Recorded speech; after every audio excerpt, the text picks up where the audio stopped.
महात्मा बुद्ध के बारे में बता रहे थे। कल बताया था आपको महात्मा बुद्ध के बारे में। उसी वीडियो को आप थोड़ा सा और आगे बढ़ा देते हैं, ठीक है। चलिए, महात्मा बुद्ध ने सबसे ज़्यादा उपदेश कौन सी जगह में दिए थे? महात्मा बुद्ध ने सबसे ज़्यादा उपदेश कौन सी जगह में दिए थे? तो श्रावस्ती में। कहाँ दिए थे? श्रावस्ती में सबसे ज़्यादा उपदेश दिए थे महात्मा बुद्ध ने, ठीक है दोस्तों। और श्रीवस्ती में ही उनको कौन मिल गया था? श्रीवस्ती में महात्मा बुद्ध को उंगली माल डाकू मिला था। उंगली माल डाकू लोगों को मार के उनकी उंगली काट लिया करता था और उसकी माला पहनता था वो उंगली माल डाकू। महात्मा बुद्ध को भी मिल गया भैया उंगली माल डाकू।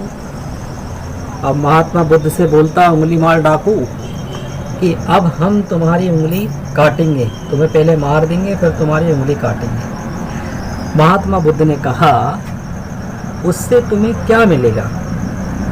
उससे तुम्हें किस चीज़ की प्राप्ति होगी ऐसा करने से?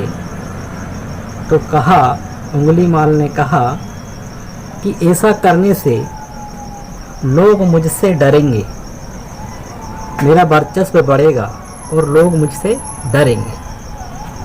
तो महात्मा बुद्ध कहते हैं कि देख भैया, पहले मेरी बात सुन ले, ठीक है। तो उसको बिठा ला पास में, यहाँ बैठ और बात सुन मेरी। महात्मा बुद्ध ने उसे उपदेश दिया और कहा कि तुम कहते हो कि तुम लोगों की हत्या करोगे और उसकी उंगली काटोगे तो तुम्हारा वर्चस्व बढ़ेगा, तुमसे लोग डरेंगे, मगर ऐसा नहीं हो रहा है। लोग तुमसे नहीं डरते हैं, तुम लोगों से डर रहे हो, उल्टे तुम लोगों से डर रहे हो। अगर लोगों से डरते नहीं तो तुम रात के समय घर से नहीं निकलते लोगों को मारने के लिए, भीड़ में तुम जा नहीं सकते, दिन के उजाले में तुम निकल नहीं सकते, जंगलों में छुप के बैठे रहते हो। तो डर कौन रहा है? डर तो तुम रहे हो। उंगली मार डाकू का दिमाग चकरा गया और कहा एक नंबर बात बोल रहा है भाई महात्मा बुद्ध, आप मुझे अपनी शरण में ले लो। उंगली मार डाकू को भी महात्मा बुद्ध ने अपनी शरण में ले लिया और उसे भी क्या बना दिया? उसे भी भिक्षुक बना दिया, ठीक है। उसे भी भिक्षुक बना दिया और हाथ में एक कटोरा थमा दिया और कहा कि जाओ भिक्षा मांगो।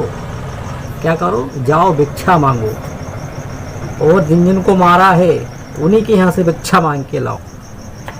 गया है भैया उंगली मार डाकू, जिन जिन को मारा उनके यहाँ भिक्षा मांगने के लिए। भिक्षा दे दो भैया, हमने तुम्हारे बाबूजी को मारा है तो सोच लो नहीं रो। तो उसको भिक्षा मिलने लगी और धीरे धीरे उंगली मार डाकू जो है उसके जीवन में भी परिवर्तन आने लगा और वो एक बहुत अच्छा इंसान बन गया। तो ये ऑरा था महात्मा बुद्ध का कि उनके संपर्क में आने से बुरे लोग भी अच्छे बन जाते हैं। महात्मा बुद्ध ने 4 वचन दिए। महात्मा बुद्ध ने 4 वचन दिए। उन्होंने कहा ये संसार जो है ये दुखों से भरा हुआ है। ये संसार दुखों से भरा हुआ है। हर आदमी दुखी है इस संसार के अंदर, कोई भी खुश नहीं है, ठीक है। और कहा कि ये जो दुख आ रहे हैं, ये इन दुखों की वजह, इन दुखों का कारण, कोई कारण तो होगा तभी दुख आ रहा है। पहला उन्होंने दुख के बारे में कहा कि संसार में हर व्यक्ति दुखी है और दुख का कोई ना कोई कारण है। दुख का कोई ना कोई क्या है? कारण है। और हर कारण के पीछे कोई ना कोई इच्छा छुपी हुई है। ये महात्मा बुद्ध ने कहा। अगर आपको इन चीज़ों से छुटकारा पाना है तो आपको नियंत्रण करना होगा। चौथी चीज़ क्या कही? नियंत्रण के बारे में कहा। पहला उन्होंने दुख के बारे में कहा कि संसार दुखों से घिरा हुआ है। फिर कहा कि हर दुख के पीछे कोई कारण है और हर कारण के पीछे कोई इच्छा है, और इन सब से अगर छुटकारा पाना है तो अपनी इच्छाओं पे क्या करना पड़ेगा, अपनी इच्छाओं पे नियंत्रण करना पड़ेगा। ये महात्मा बुद्ध ने कहा, ये उनके विचार थे। कितने सुपर विचार थे, सोचो आप। अपनी इच्छाओं पे नियंत्रण कर लो तो फिर कोई दुख ही नहीं रहेगा, कोई इच्छा ही नहीं रहेगी। महात्मा बुद्ध ने अष्टांगिक मार्ग बताया कि इन 8 मार्गों पे चलो आप, इन 8 मार्गों पे चलो, आपका जीवन धन्य होगा। उन्होंने अष्टांगिक मार्ग में ये सारी चीज़ें बताई थी। हिंसा मत करो, किसी की मृत्यु मत करो, किसी को मारो मत, मार काट मार धाड़ ये सब मत करो, हिंसा मत करो। और कहा कि भैया नशा भी मत करो, किसी प्रकार का नशा मत करो, नशा करोगे तो हिंसा होगी, इसलिए नशा भी मत करो। चोरी भी मत करो, ठीक है, क्योंकि चोरी, हिंसा, शराब पी लोगे तो चोरी भी करोगे, हिंसा भी करोगे, तो चोरी भी मत करो। उन्होंने कहा कि भोजन भी कम करो, भोजन भी उतना ही खाओ, घुमच के मत खा जाओ, भोजन भी उतना ही खाओ जितने से तुम्हारा काम हो सकता है। 10 बज गया भैया, 10 घंटे बजेगी अब। और कहा कि धन का संग्रह भी मत करो।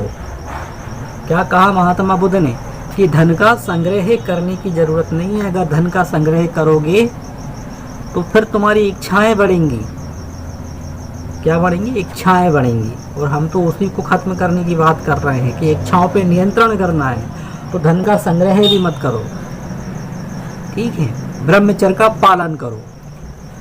और देखते हैं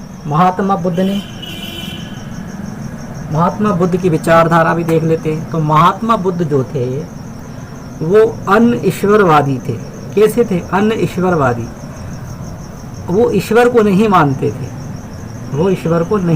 थे, महावीर स्वामी भी ईश्वर को नहीं मानते। और उनकी सोच क्या थी? शून्यवादी थे वो। कैसे थे? शून्यवाद को मानते थे। मतलब उनका कहने का मतलब ये था कि इस संसार के अंदर कोई भी चीज परिपूर्ण नहीं है, सब में कुछ ना कुछ कमियां हैं। और उन्होंने तीसरा कहा कि ये क्षणिकवाद को माना। उन्होंने तीसरा क्या है? क्षणिकवाद को माना। उन्होंने कहा कि संसार की कोई भी चीज स्थायी नहीं है, संसार की कोई भी चीज स्थायी नहीं है, वो आज है तो कल नहीं रहेगी, ठीक है, ये परिवर्तनशील है। जैसे मनुष्य का शरीर पहले बच्चा रहता, फिर युवा हो जाता, फिर वृद्ध हो जाता और फिर वो खत्म हो जाता है, ऐसे ही मौसम भी परिवर्तित होते रहते हैं। तो ये सारी दुनिया ही परिवर्तनशील है, कुछ भी चीज़ क्या है? स्थायी नहीं है। महात्मा बुद्ध ने त्रिरत्न का सिद्धांत दिया। जैसे महावीर स्वामी ने भी त्रिरत्न का सिद्धांत दिया था, और महावीर स्वामी ने कहा था सम्मत ज्ञान, सम्मत विश्वास और सम्मत आचरण, ये त्रिरत्न थे महावीर स्वामी के। मगर ये त्रिरत्न हैं गौतम महाबुद्ध के, महात्मा बुद्ध के। तो महात्मा बुद्ध ने कहा कि मेरी शरण में आओ, दूसरा कहा कि संघ की शरण में जाओ, और तीसरा कहा कि धम्म की शरण में जाओ। इसलिए कहते हैं बुद्धम शरणम गच्छामि, संघम शरणम गच्छामि और दद्दम शरणम गच्छामि। बुद्धम शरणम, अब बुद्ध तो अमर तो है नहीं, जब तक बुद्ध हैं तब तक तो आ जाओ, शिक्षा पालो, ठीक है। इसके बाद फिर कहाँ जाओगे? इसके बाद जाओगे संघ में जाओगे। कहाँ जाओगे? संघ में जाओगे और उनकी विचारधाराओं का पालन करोगे, उनके मार्गों पे चलोगे। तो उनके मार्गों में चलने के उन्होंने 2 रास्ते बताए महात्मा बुद्ध ने।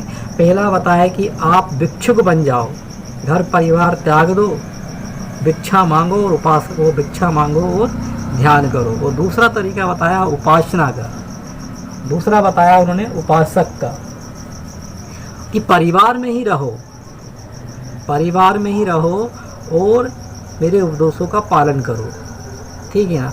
अगर सभी भिक्षुक बन जाएंगे, अगर सभी भिक्षुक बन जाएंगे तो फिर देने वाला कौन रहेगा। इसलिए कुछ भिक्षुक बन जाओ और कुछ घर परिवार में ही रह करके पूजा पाठों का पालन करो। इसके बाद देखते हैं धम्म का मतलब होता है धद्दम शरणम गच्छामि। धम्म का मतलब ये होता है कि परिवार में रह कर के उपासना करनी है। महात्मा बुद्ध के दो प्रिय शिष्य थे, आनंद और उपाली। आनंद और उपाली। आनंद के कहने पे महात्मा बुद्ध ने महिलाओं को भी अपने संघ में शामिल किया। महिलाओं को भी अपने संघों में शामिल किया कि महिलाएं भी क्या होंगी, अब भिक्षा मांग सकती हैं, ठीक है। वो पुरुषों की तरह ही वो रह सकती है। तो दोनों को समान अधिकार दे दिया। किसके कहने पे? आनंद के कहने पे। मगर उसी समय एक बात और कह दी महात्मा बुद्ध ने, कहा कि अब जो बौद्ध धर्म है वो ज़्यादा समय तक चलने वाला नहीं है। तो मिलते हैं दोस्तों अगले वीडियो में। जब तक के लिए जय हिंद, जय भारत।